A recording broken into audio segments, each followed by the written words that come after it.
during the Middle Kingdom era, the powerful rulers of the 12th dynasty resumed the tradition of elaborate pyramidal tombs. For example, Amenemhat I built a funerary complex in Lisht, and Senusret II selected the Elahun site in the Fayum. Amenemhat II and Sesostris III, however, cast their favor towards Dashur. Amenemhat III built a pyramid there as well before moving to Hawara in the Fayum.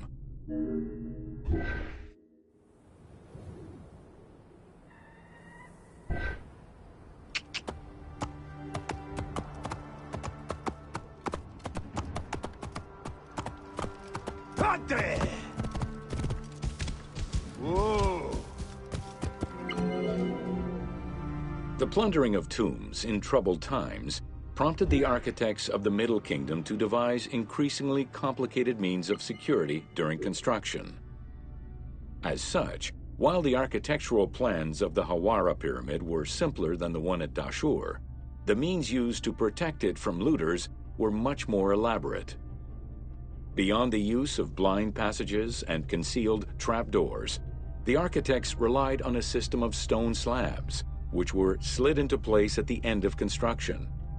These massive stone slabs were meant to permanently block the passageways leading to the funerary chambers. Ela. Oh.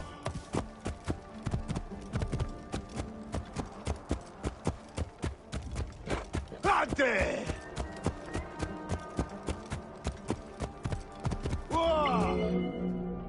The kings of the 13th dynasty began building their pyramids at Masguna, south of Dashur, then moved on to Fayum and Abydos. The kings of the 17th dynasty, however, satisfied themselves with crowning their cave tombs with small pyramids of raw brick. The kings of the 18th dynasty gave up the shape of the pyramid as a royal tomb entirely. They chose a mountain with a pyramidal shape in the Valley of Kings and dug their graves there. Oh. Yeah.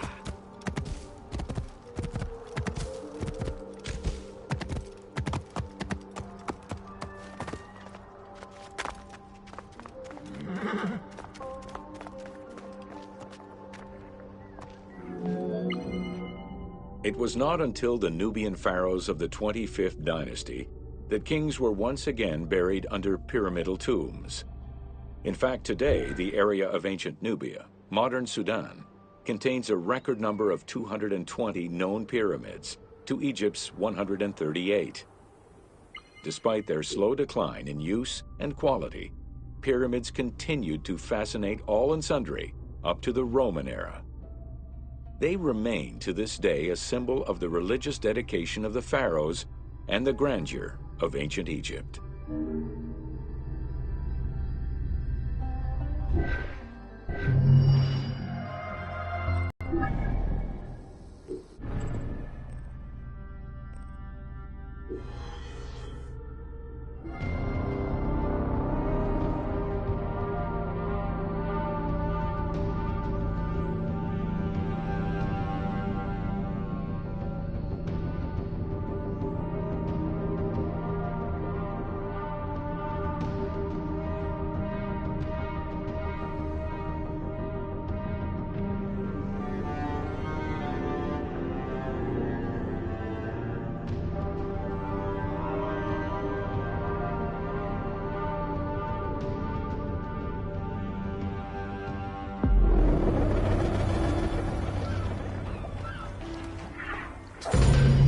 Welcome to an overview of the Giza necropolis.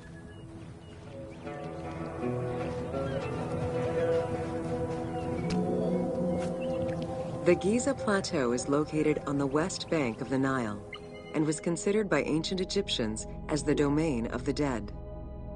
The pyramidal complexes found there were built over the span of 3 generations, during the reign of Khufu, Khafre, and Menkaure.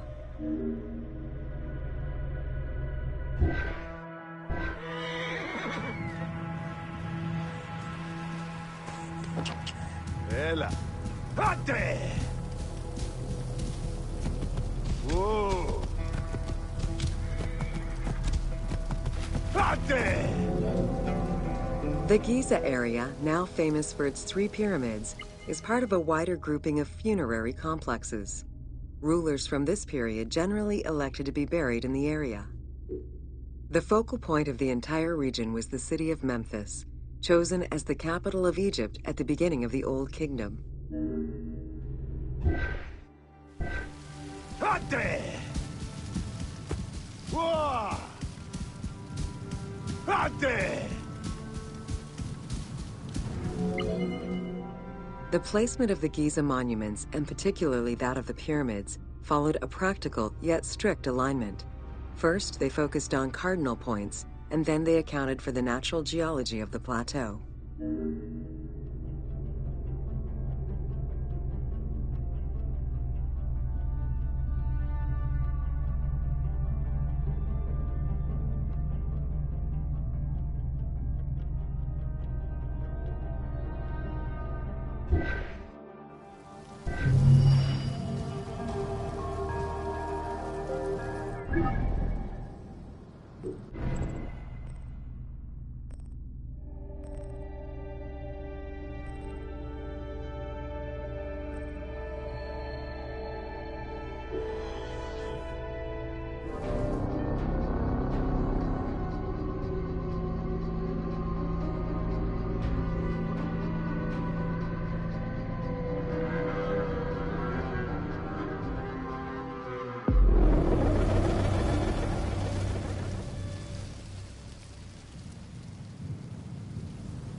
Welcome to The Riddles of the Sphinx.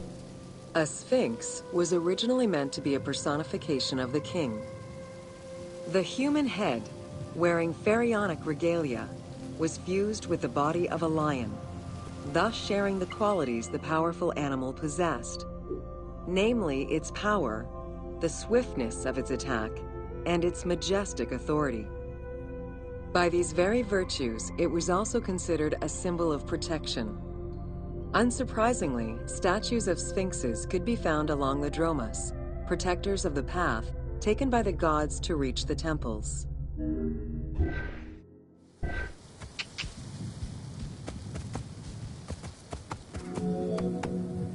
Over the centuries, enthusiasts and historians alike have wondered, who built the Sphinx? For what purpose?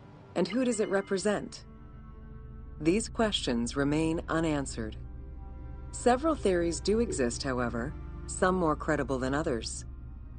One theory supposes that Djedefre chose to pay homage to his father Khufu, Sphinx of Giza.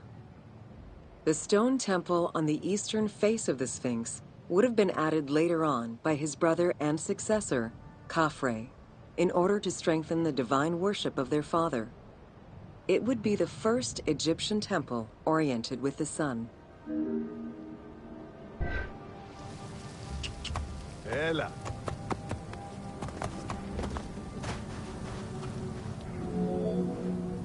Another theory suggests that the Sphinx was built by Khafre and was meant to represent him. The arguments to support this hypothesis are based on the fact that the limestone beds used for the main work of the Temple of the Sphinx are geographically and architecturally similar to the Valley Temple of Khafre.